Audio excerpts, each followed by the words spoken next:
You got dumped and you wisely went no contact with the ex who dumped you, and your ex has an avoidant attachment style, either a fearful avoidant attachment style or a dismissive one. But you've noticed on social media or maybe heard from mutual friends that your avoidant ex is getting more and more anxiety ridden the longer you maintain your no contact, which means it's working and you should absolutely stick to it until they directly reach out to you. But in this video, we're going to look at the 7 key signs that your avoidant ex is becoming anxious because of your no contact. So let's talk about it. Now, avoidants typically avoid any level of emotional intimacy, right? They learned as a young child that the best way to keep themselves safe emotionally and never get their heart broken again was to keep everyone at arm's length. So they don't let anybody in on any emotionally deep level, and they are emotionally unavailable, generally speaking. Now, the dismissive avoidant is almost always that way. The fearful avoidant switches to more of an anxious attachment style when they sense you pulling away, which is exactly what happens when you go no contact. So this video may be more applicable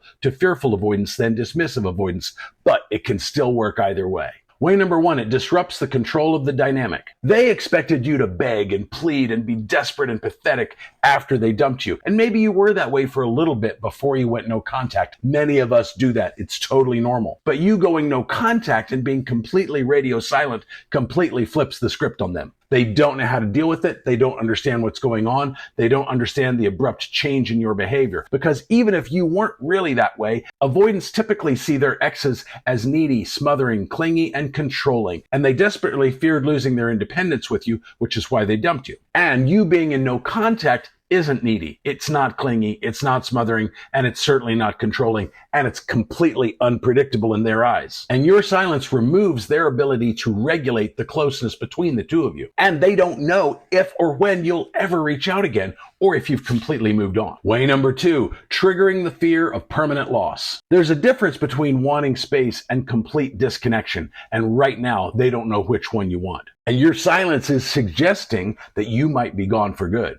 And ultimately, it's activating their suppressed attachment needs. Remember, avoidance, whether dismissive or fearful, desperately want love and connection. They just don't know how to go about getting it without letting their guard down. And they're deathly afraid of letting their guard down because they got hurt as a young child, probably by mom or dad or both. Way number 3, forcing self-reflection. Without you to focus on, they now have to dig deep and look in the mirror. And your absence is creating space for them to feel regret. And if they used you being controlling and needy and smothering as a reason to justify breaking up with you, and now you're clearly not behaving that way, it forces them to reevaluate everything. And there's anxiety in confronting the reality of why they chose to end the relationship. And I don't care who you are. It takes 2 people to make a relationship and 2 people to break it. And they're now having to come to terms with their role in the demise of the relationship. Way number 4, information gathering gaps. Now, if you're still connected on social media, or at least if you haven't blocked them, they're probably stalking your social media to kind of pick up hints as to what's going on with you. But they no longer have access to you and your life and your information 24/7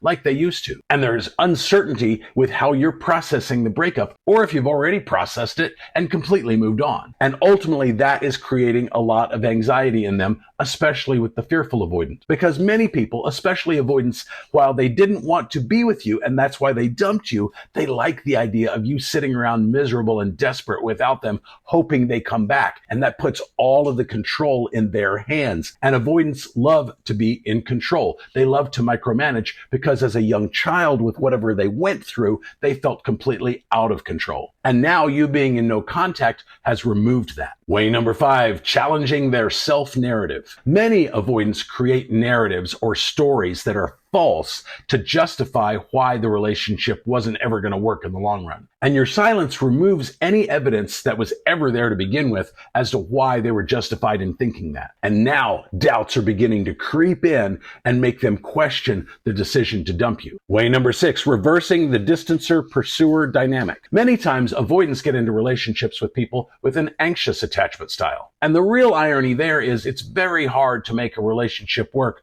between an anxious attachment style person and an avoidant attachment style person unless both people are aware of their attachment styles, which many are not, and are actively working on it. But if you leaned towards the anxious and now you've gone completely radio silent, you've completely changed the narrative. And you've now flipped the roles in the relationship to where now you're more avoidant because you're in no contact and they're now more anxious. And they have a lot of discomfort in those roles being switched and them now being the pursuer. And they have a lot of anxiety as to whether or not them reaching out to you, which is why they haven't done it yet, might make them look kind of pathetic or needy, or at least vulnerable. And of course, avoidants hate being vulnerable. And that's why they're very unlikely to actually reach out directly and say, hey, I totally screwed up by dumping you. Will you please take me back? Because that's incredibly vulnerable. And they see it as incredibly risky because you might be like, no, I don't think so.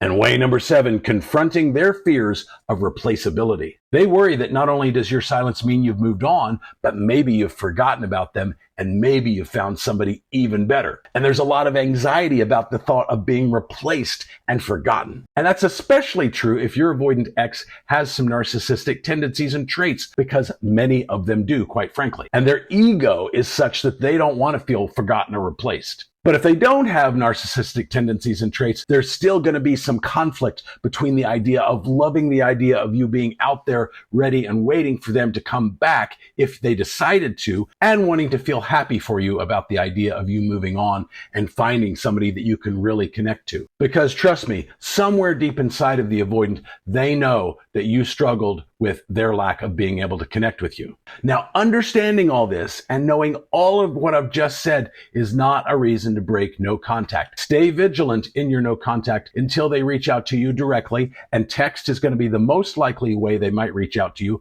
although they could do it through social media also. But stay in no contact until they say they want to see you. Then make a date with them in the evening, ideally at your place, and make it happen. Remember, I do offer one-on-one coaching that can be in the form of a phone call, a Zoom session, or you can simply email me your problem and I'll record a custom video just like this one and get it back to you within a couple of weekdays. If you want more info on that, it's down in the description or on this card right up here. But let me know your story about what's going on with you and your avoidant ex down in the comments, and I'll see you in the next video.